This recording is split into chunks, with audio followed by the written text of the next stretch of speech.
What are the expectations, Elise, for you for Brandon Nimmo this year? I think it's a lot of the same, but the only heightened expectation, I would say, when you sign a deal like that is that you stay on the field, right? So it's not necessarily, to me, when it comes to his play and what he's going to get, because you hear it from him. He has high expectations of himself. I was listening yesterday. I thought it was really interesting. He was talking about that first step and adding a second to it and working on all of these things in the last couple of years. And when it comes to that deal and what you're getting both sides, he said it came together rather quickly. He said 4 hours it took at the table. And so I think that kind of describes their Nimmo for you. Now the question is, just like players have to prove their stats, whether they're good or bad, you want to prove that you aren't the bad stats, that you are the good stats. I think it's the same about health. Once you've kind of seen that a player can be injured, now he has that season where he stays healthy, and you just want to keep that going now, especially after you signed the deal that he did. Elise, I totally agree. That's the biggest thing for me. He played 151 games last year, a career high. He's got to repeat that and repeat it and repeat it again. He's had some years wrecked by injury, shortened by injury, and that can't happen now going forward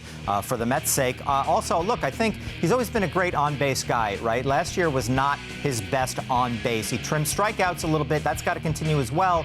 But 367 on base, he can do better than that, probably by 30 or so points. If you're looking for a new element of his game, maybe a few more home runs, because I think he has potential to maybe get to 20 in a couple of these upcoming seasons. Not any more than that, and I hope that he doesn't sort of sell out to get big home run numbers, because that's not why he got $162 million.